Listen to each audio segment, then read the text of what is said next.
بسم اللہ الرحمن الرحیم۔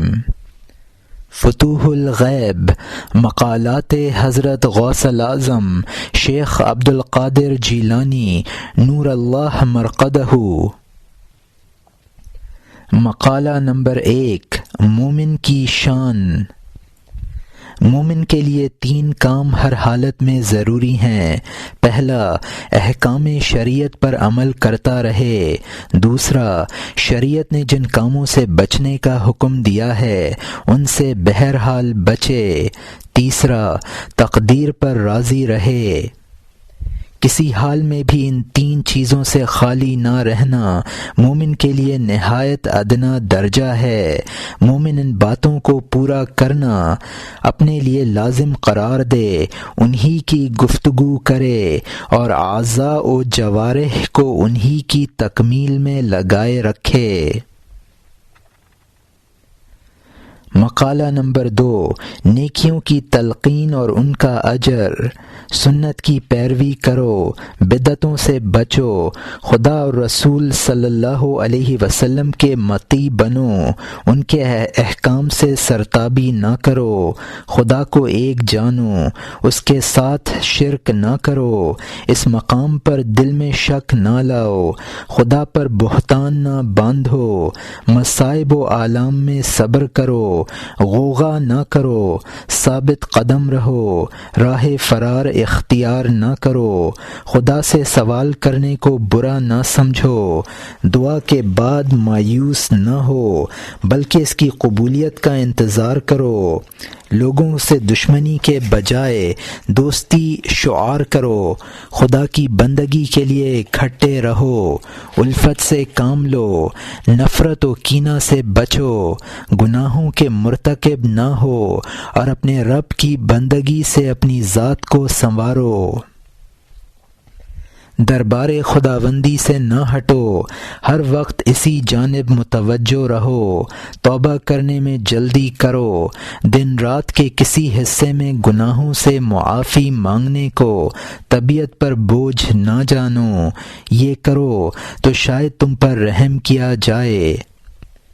تمہیں دوزخ کی آگ سے بچا کر جنت میں داخل کیا جائے اور تمہیں وصال خداوندی کی سعادت حاصل ہو۔ ممکن ہے دارالسلام میں تمہیں ہمیشہ کے لیے پاکیزہ کنواریاں ملیں، دوسری نعمتیں میسر ہوں، اعلیٰ نسل کے گھوڑوں پر سواری نصیب ہو اور طرح طرح کی خوشبوؤں اور حوروں اور خوش آواز لونڈیوں کی نعمتوں سے تمہیں خوش کیا جائے اور صدیقین، شہداء اور صالحین کے ساتھ خاتمہ بالخیر ہو۔ مقالہ نمبر 3، آزمائشیں اور ان سے خلاصی۔ حضرت غوث الاعظم رضی اللہ تعالی عنہ نے فرمایا کہ بندہ جب مصیبتوں اور بلاؤں میں گرفتار ہوتا ہے تو شروع میں اس سے چھٹکارا حاصل کرنے کے لیے خود کوشش کرتا ہے، لیکن جب اس طرح مقصد براری نہیں ہوتی تو بادشاہ سے، عہدے داروں سے اور دوسرے دنیا داروں سے اور مالداروں سے مدد مانگتا ہے، بیماری وغیرہ کے سلسلے میں طبیبوں سے رجوع کرتا ہے، جب تک اپنی کوشش پر اعتماد ہوتا ہے مخلوق سے رابطہ قائم نہیں کرتا، پھر جب تک مخلوق سے اعانت و امداد کی امید ہوتی ہے حصول امداد کے لیے اپنے خالق کی طرف توجہ نہیں کرتا، مگر جب خالق کی طرف سے اس کی مدد نہیں ہوتی تو سوال، دعا، آہوزاری اور حمد میں مصروف ہو جاتا ہے اور بیم و رجا کی اسی کیفیت میں دعا کنا ہوتا ہے۔ پھر جب خداوند تعالی اسے اتنا عاجز کر دیتا ہے کہ اس کی دعا کو شرف قبولیت نہیں بخشتا اور تمام ظاہری اسباب اس سے چھن جاتے ہیں تو قضاء و قدر کے احکام الہی اس پر نافذ ہوتے ہیں اور وہ تمام اسباب ظاہری سے بے تعلق ہو جاتا ہے۔ فنا ہو کر صرف روح کی صورت میں باقی رہتا ہے تو وہ خدا کے احکام کے سوا کچھ نہیں دیکھتا اور یقین اور توحید کی اس منزل میں داخل ہوتا ہے تو وہ خدا کے احکام کے سوا کچھ نہیں دیکھتا اور یقین اور توحید کی اس منزل میں داخل ہوتا ہے کہ اسے صرف اور صرف خدا تعالی کے فاعل حقیقی، حرکت و سکون کا خالق، برائی اور نفع نقصان کا مالک ہونے کا یقین ہو جاتا ہے۔ وہ جان لیتا ہے کہ وہی عطا کرنے والا یا نہ کرنے والا، عزت و ذلت دینے والا اور موت و حیات کا مالک ہے۔ اس طرح وہ قضا و قدر کی اس منزل میں آ جاتا ہے جیسے دائی کے ہاتھ میں بچہ، غسال کے ہاتھ میں مردہ یا چوگان کھیلنے والے کے سامنے گیند ہوتا ہے۔ اس کیفیت میں اس کی حرکت و سکون ایک حال سے دوسرے حال پر جانا یا ایک فعل سے دوسرے پر تبدیل ہونا اس کی قدرت میں نہیں رہتا۔ اس طرح بندہ اپنے مالک حقیقی کے احکام و افعال میں اس طرح فنا ہو جاتا ہے کہ اس کی نگاہ قدرت سے دیکھتا ہے، اس کے کلام، علم اور نعمت سے سنتا اور جانتا ہے، خدا کی بات اور علم کے سوا کچھ سننے کو آمادہ نہیں ہوتا، اس کی نعمتوں سے بہرور ہو کر اس کے قریب ہونے کی سعادت پاتا ہے، اس کے وعدوں سے تسکین، اطمینان کی دولت اسے نصیب ہوتی ہے، خدا کے ذکر سے محبت اور کسی دوسرے کے تذکرہ سے وحشت محسوس کرتا ہے۔ اس طرح جب وہ قبائے معرفت سے ڈھانپ دیا جاتا ہے، وہ اسرار خداوندی کے علوم پا لیتا ہے، ان نعمتوں کے حصول پر اس کا شکریہ ادا کرتے ہوئے اس کی تحمید و تعریف میں لگ جاتا ہے۔ مقالہ نمبر 4، مقام فنا اور علو درجات۔ حضرت رضی اللہ تعالی عنہ نے فرمایا، جب بندہ خود کو مخلوق سے فنا کر لیتا ہے تو اسے کہا جاتا ہے کہ تجھ پر خدا کی رحمت ہو، اور پھر اس کی نفسیاتی خواہشات مردہ ہو جاتی ہیں تو اسے پھر کہا جاتا ہے کہ تجھ پر خدا اپنی رحمت نازل کرے۔ پھر جب اس کی تمام خواہشیں اور سب ارادے فنا ہو جاتے ہیں تو پھر کہا جاتا ہے کہ تجھ پر خدا کی رحمت ہو۔ اس کے بعد بندے کو وہ ابدی زندگی عطا ہوتی ہے جس میں موت کا کوئی تصور نہیں، اسے وہ دولت استغنا نصیب ہوتی ہے جس کے بعد کوئی حاجت باقی نہیں رہتی، اور ایسی نعمتیں دی جاتی ہیں جن کے حصول میں کوئی شے حائل نہیں ہو سکتی، اور اسے وہ راحتیں عطا ہوتی ہیں جن کے بعد اسے کوئی دکھ یا ملال نہیں رہتا، اسے علم لدنی حاصل ہو جاتا ہے اور جہالت کا نام و نشان مٹا دیا جاتا ہے، اسے تمام خطرات سے محفوظ و مامون کر کے ہر خوف اور بدبختی کو زائل کر دیا جاتا ہے، اسے عزت وہ ملتی ہے کہ ذلت کا تصور معدوم ہو جاتا ہے، قرب اس طرح ملتا ہے کہ بعد فنا ہو جاتا ہے، رفعت و عظمت دی جاتی ہے، ذلت و رسوائی سے بچا لیا جاتا ہے، اسے غلاظتوں سے پوری طرح پاک کر دیا جاتا ہے۔ اس مقام پر پہنچ کر وہ ہر دل عزیزی میں بے مثل ہو جائے گا، اس کے مرتبے کا ادراک لوگوں کے لیے ممکن نہ ہوگا، ایسا بے عدیل ہوگا کہ غیب کے پوشیدہ اسرار کا منفرد مجسمہ بن جائے گا۔ اس طرح وہ تمام انبیاء و رسل اور شہداء کا وارث بن جائے گا، اس پر مراتب ولایت یوں ختم ہوں گے کہ تمام ابدال اس کی طرف متوجہ ہوں گے، اسی کے فیض سے مشکلیں حل ہوں گی اور باران رحمت برسے گی۔ جن سے کھیتیاں سرسبز ہوں گی، ہر خاص و عام، سرحدی مسلمان، بادشاہ، رعایا، قوم کے پیشوا، حکام اور عوام کی مصیبتیں اس کی دعا سے ختم ہوں گی۔ وہ شہروں پر اور لوگوں پر محاسب ہوگا، لوگ دور دراز سے اس کے پاس آئیں گے، سیم و زر اس کے قدموں میں نچھاور کریں گے اور اس کی خدمت خاص کی سعادت حاصل کرنا چاہیں گے۔ اس کی عظمت شان میں کوئی اختلاف نہ کرے گا۔ ایسا مرد کامل وادی و صحرا میں سب سے بہترین، عظیم اور افضل ہوتا ہے، اور صاحب فضل عظیم خداوند کریم اسے اپنے فضل سے نوازتا ہے۔ مقالہ نمبر 5، دنیاوی آسائشیں قابل توجہ نہیں۔ حضرت شیخ عبد القادر جیلانی رضی اللہ عنہ نے فرمایا، جب تم اہل دنیا کی فنا ہو جانے والی آرائش و زیبائش، دلکشی اور دل فریبی کے حامل، مکر و دغا، ہلاک اور گمراہ کرنے والی لذتوں اور چہرہ روشن اندروں چنگیز سے تاریک تر قسم کے دجل و فریب، بے وفائی اور عہد شکنی کے مظہر غافل و بے خبر دنیا داروں کو دیکھو تو یوں سمجھو جیسے کوئی برہنہ شخص حوائج ضروریہ سے فارغ ہونے کے عمل میں ہے، اور تم اس نفرت انگیز منظر اور بو سے اپنی آنکھیں اور ناک بند کر لیتے ہو۔ بالکل اسی طرح تم دنیا داروں کے ظاہری زیب و زینت سے آنکھوں اور لذات و شہوات کی بو سے اپنی ناک کو بچا لو۔ اس طرح تم آفات دنیاوی سے بچ سکو گے، اور جو اچھائیاں تمہارے مقدر میں ہیں ان سے تم ضرور بہرہ اندوز ہوگے۔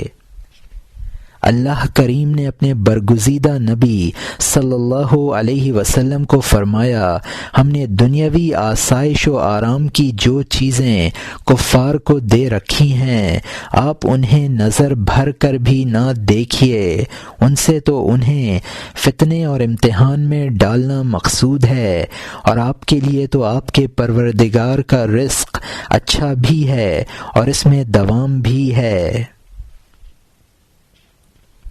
مقالہ نمبر 6، اولیاء اللہ کون ہیں؟ حضرت غوث سمدانی رضی اللہ تعالی عنہ نے فرمایا، خدا کے حکم سے اپنے آپ کو مخلوق سے فنا کر لو، اپنی خواہشوں کو اس کے امر کے اور اپنے ارادوں کو اس کے فعل کے تابع کر لو۔ اس طرح تم میں صلاحیت و اہلیت پیدا ہو جائے گی کہ علم الہی کا ظرف بن جاؤ۔ مخلوق سے فنا ہو جانا یہ ہے کہ اس سے قطع تعلق کر کے ان کی ہر چیز سے الگ ہو جاؤ۔ خواہشوں کو امر الہی کے تابع کرنا یہ ہے کہ سود و زیاں اور نفع و ضرر کے ہر تصور سے اور اسباب دنیاوی کی ہر خواہش سے اور حصول معاش کی ہر جد و جہد میں اپنی ذات پر بھروسہ نہ کیا جائے، بلکہ ایسے معاملات کو خدا کے سپرد کر دیا جائے، کیونکہ خدا کے بجائے اپنے نفس پر اعتماد کرنا شرک ہے۔ جب تم ماں کے پیٹ میں تھے یا شیرخوار بچے کی صورت میں پنگوڑے میں تھے، اس وقت بھی وہی ان امور کا مالک تھا اور اب بھی وہی مالک ہے۔ اپنے ارادوں کو فضل خداوندی کے تابع کرنا یہ ہے کہ تمام خواہشات، اغراض، حاجات اور ارادوں سے ہاتھ اٹھا لیا جائے اور یہ سب کچھ احکام باری تعالی کے تابع کر دیا جائے۔ اگر تم خدا کے ماسوا کا ارادہ نہ کرو گے تو خواہش نفسانی چھوڑنے کے باعث فعل خداوندی تم میں جاری ہو جائے گا۔ اس طرح تمہارے اعضاء کو سکون، قلب کو طمانینت، سینے کو فراخی و کشادگی، چہرے کو نور اور ضمیر کو اطمینان نصیب ہوگا۔ تعلق باللہ کی اس کیفیت کے حصول سے کائنات کی ہر شے سے مستغنی ہو جاؤ گے۔ پس دست قدرت تمہارا معاون ہوگا، زبان ازل تمہیں ندا دے گی، تمہارا پروردگار تمہیں علم سکھائے گا، تمہیں اشیاء کی ماہیت سے روشناس کرا کے لباس معرفت سے نوازا جائے گا، اور یوں تمہیں سلف صالحین اور عارفین کامل کے مقام تک رسائی ہوگی۔ پھر تمہارے دل میں خواہشیں اور ارادے نہ ٹھہریں گے، جس طرح شکستہ برتن میں پانی وغیرہ نہیں ٹھہرتا۔ پھر تم بشریت کی کثافت سے پاک ہو جاؤ گے، اور دل میں خدا کے ارادے کے بغیر کوئی شے نہیں آئے گی۔ یہ وہ مقام ہے جس میں کرامات و تصرفات کی نعمت سے نوازا جاتا ہے۔ بظاہر لوگ یہ خرق عادات تم میں پائیں گے، مگر حقیقتاً یہ خدا تعالی کے احکام و افعال ہوں گے۔ یوں تم ان اولیاء اللہ کی صف میں شامل ہو جاؤ گے جن میں خواہشات نفسانی اور ارادہ بشری عنقا ہو جاتے ہیں، اور اثر نو ان میں ارادہ خداوندی پیدا کیا جاتا ہے، جیسا کہ سرکار دو عالم صلی اللہ علیہ وسلم نے فرمایا کہ 3 چیزیں میرے لیے پسند کی گئی ہیں: خوشبو، عورت اور نماز میں آنکھوں کی ٹھنڈک۔ خواہشات سے ماورا ہونے کے بعد یہ چیزیں حضور سے منسوب کی گئیں۔ اللہ کریم نے فرمایا، میں ان کے پاس ہوں جن کے دل میری وجہ سے خواہشات کے غلام نہیں ہیں۔ چنانچہ تمہاری خواہشات اور ارادے رضائے الہی کے حصول کی تمنا میں دم نہ توڑ دیں تو تمہیں خدا کا قرب نصیب نہ ہوگا، لیکن اپنے ارادوں کو اس کے ارادوں میں فنا کر دینے کے بعد وہ تمہیں نئی باطنی خصوصیات کے ساتھ اثر نو تخلیق کرے گا اور تجھ میں نئے ارادے پیدا کرے گا۔ اگر ان نئے ارادوں میں بھی نفس کا تھوڑا بہت دخل پایا تھا تو پھر اسے توڑ کر نئے ارادے پیدا کیے جائیں گے۔ قلب کی انکساری کے ان مراحل کا اختتام یہ ہوگا کہ توحید دل و دماغ میں راسخ ہو جائے گی اور تمہیں دیدار خداوندی نصیب ہوگا۔ انا عند المنکسرۃ القلوبہم، یعنی میں شکستہ دلوں کے بہت قریب ہوں کا یہی مطلب ہے، اور ہمارے قول عند وجودک فیہا کا مطلب ارادہ میں تمہارا اطمینان قلب ہے۔ حدیث قدسی میں ہے کہ میرا مومن بندہ عبادت و ذکر کے باعث میرے قرب کا تمنائی ہوتا ہے، حتیٰ کہ میں اسے محبوب بنا لیتا ہوں، اور جب یہ کیفیت ہو جائے تو میں اس کے کان بن جاتا ہوں جن سے وہ سنتا ہے، اس کی آنکھیں ہو جاتا ہوں جن سے وہ دیکھتا ہے، اس کی زبان اور ہاتھ اور پاؤں بن جاتا ہوں جن سے وہ بولتا، پکڑتا اور چلتا ہے۔ بس فنا کی حالت یہ ہے کہ مخلوق اچھی ہو یا بری، تم خود نیک ہو یا بد، اپنے آپ سے اور مخلوق سے لا تعلق ہو جاؤ۔ پھر جب تم نہ کسی سے توقعات وابستہ کرو، نہ کسی سے ڈرو، اور اپنی فطری صفات کی حفاظت میں کوئی خلاف شرع بات قبول نہ کرو، تو تمہارے نفس میں اللہ ہی اللہ باقی ہوگا، جس طرح تمہاری پیدائش سے قبل تھا۔ یاد رکھو کہ خیر و شر اللہ ہی کے قبضہ قدرت میں ہے، اور اس پر یقین کامل تمہیں قضاء و قدر کے خوف سے بے نیاز کر دے گا۔ برکات خیر تمہارے لیے بہت زیادہ ہو جائیں گی، پھر تم ہر خیر کا سرچشمہ، ہر ابتہاج و مسرت کا منبع، تمام امور کا مرکز و محور، اور امن و آرام کی ہر کیفیت کے حامل بن جاؤ گے۔ حق کے تمام طالب اسی فنا کے خواہش مند ہوتے ہیں، اور یہی وہ مقام ہے جہاں اولیاء اللہ کو منزل ملتی ہے۔ اپنے ارادوں کی شکست و ریخت کے بعد خدا کے ارادے میں محو ہو جانا تا دم مرگ تمام اولیاء اللہ و ابدال کا مطمع نظر رہا ہے۔ اسی لیے انہیں ابدال کہا جاتا ہے۔ وہ حق کے ارادے میں اپنے ارادے کو شریک کرنا گناہ عظیم سمجھتے ہیں، البتہ حالت جذب میں یا غلبہ حال کے تحت یا بھول کر ان سے کوئی ایسا فعل سرزد ہو جائے تو خداوند تعالی انہیں خبردار کر دیتا ہے اور وہ توبہ و استغفار میں مشغول ہو جاتے ہیں۔ اولیاء اللہ عزم اور ارادے کے اعتبار سے معصوم تو نہیں ہوتے،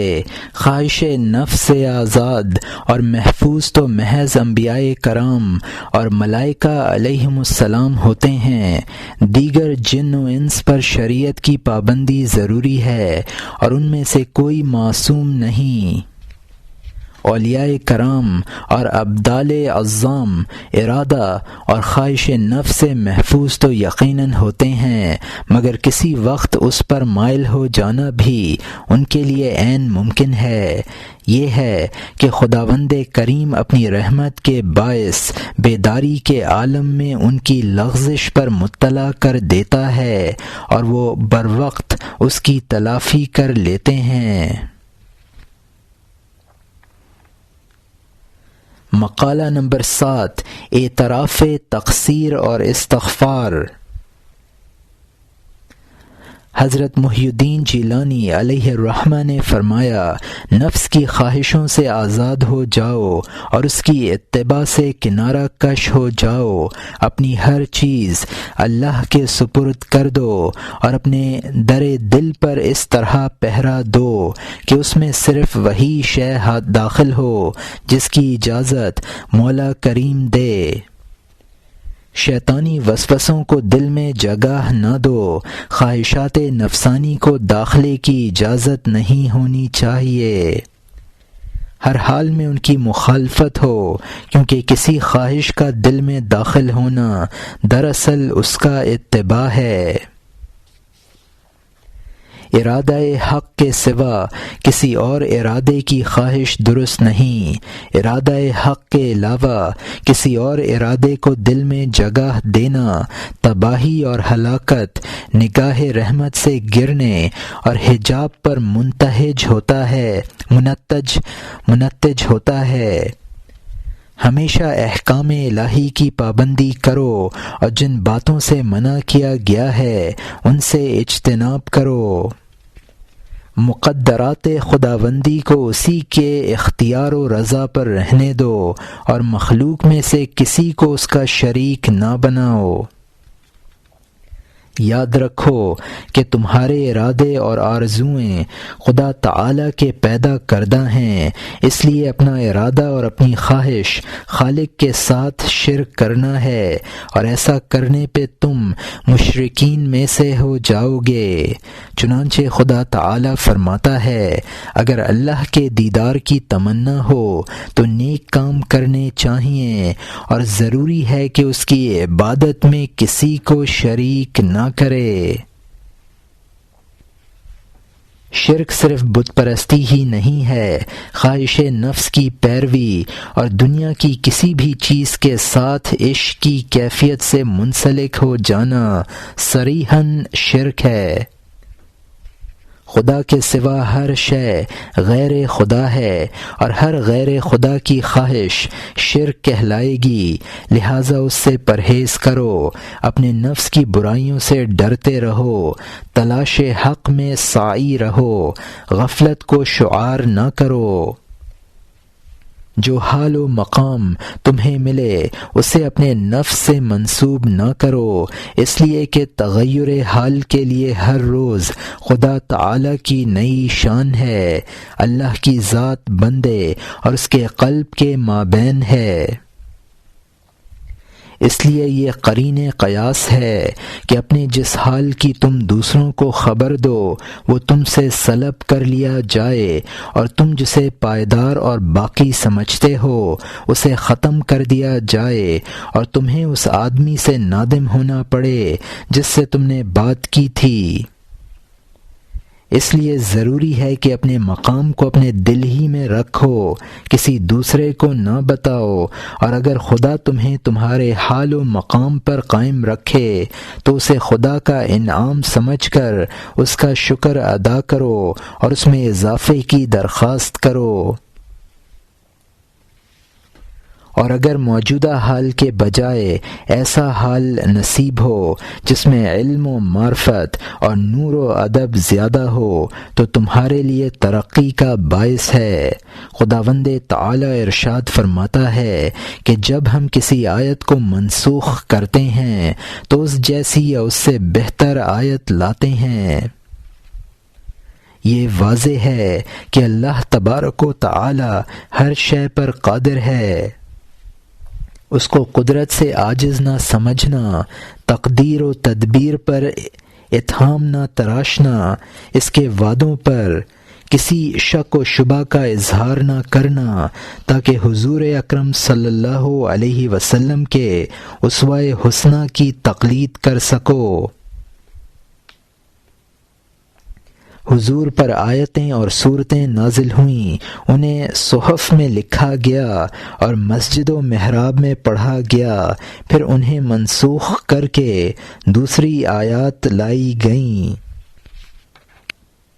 یہ حضور کی شرعی اور ظاہری حالت تھی۔ آپ کے باطنی احوال اور علوم سے یا آپ خود واقف ہیں یا آپ کا خدا۔ حضور نے ارشاد فرمایا کہ جب میرے دل کو ڈھانپ لیا جاتا تو میں ہر روز 70 مرتبہ اور ایک روایت میں ہے کہ 100 مرتبہ مغفرت کرتا تھا، اور وہ حالت دوسری حالت میں تبدیل کر دی جاتی تھی۔ حضور صلی اللہ علیہ وسلم کو قرب کی منزلوں اور غیب کے میدانوں کی سیر کرائی جاتی تھی، اور آپ کی نورانی خلعتیں تبدیل ہوتی رہتی تھیں، اور ہر نئی حالت بہتر اور روشن ہوتی تھی۔ اور پہلی حالت میں حد و حدود ادب کی حفاظت کرنے میں نقصان ظاہر ہوتا تھا۔ آپ صلی اللہ علیہ وسلم کو استغفار کی تعلیم دی جاتی تھی، اور بندے کے لیے استغفار کی حالت سب سے بہتر ہے، کیونکہ اس طرح بندہ قصور کا اعتراف کرتا ہے، اور توبہ و استغفار بندے کی دونوں صفتیں ابو البشر حضرت آدم علیہ السلام کی میراث ہیں۔ جب عہد و پیمان بھول جانے اور جنت میں ہمیشہ رہنے، رحمان و منان محبوب کی ہمسائیگی اور اپنے سامنے ملائکہ کی تحیت و سلام کی حاضری کی خواہش نے ان کی حالت کی خوبیوں پر پردہ ڈال دیا، اور خدا کے ارادے کے بجائے ان کی اپنی خواہش ظاہر ہو گئی تو ان کا ارادہ شکستہ ہو گیا، اور ان کی پہلی حالت تبدیل کر کے ان کی ولایت معزول کر دی گئی، ان کی وہ منزلت نہ رہی، اور ان کی حالت انوار کو مقدر کر دیا گیا۔ پھر خدا نے انہیں متنبہ کیا، انہیں اپنی پاکیزگی یاد آئی، اور انہیں اعتراف کی تعلیم اور اقدار کی تلقین کی گئی۔ اس وقت حضرت آدم علیہ السلام نے کہا، اے ہمارے رب، ہم نے اپنے نفس پر ظلم کیا، اگر تو ہمیں معاف نہیں فرمائے گا تو ہم خسارے میں رہ جائیں گے۔ پھر انوار ہدایت، علوم توبہ اور اس کے غوامض و مصالح اور جو چیزیں ان سے پوشیدہ تھیں وہ اور بھی ظاہر ہی نہ ہوئی تھیں، حضرت آدم کو دے دی گئیں۔ ان کے ارادوں کو خدا تعالی نے اپنے ارادوں میں تبدیل کر دیا، انہیں پہلی حالت سے بہتر حالت ودیعت کی ولایت کبریٰ کے مقام سے نوازا، دنیا و آخرت میں انہیں اطمینان کی نوید دی۔ دنیا ان کی اولاد کے رہنے کی اور آخرت ان کی پناہ اور قیام کی جگہ بنا دی گئی۔ اس طرح اس موضوع پر حبیب خدا علیہ التحیۃ والثناء اور ان کے باپ حضرت آدم علیہ الصلاۃ والسلام کا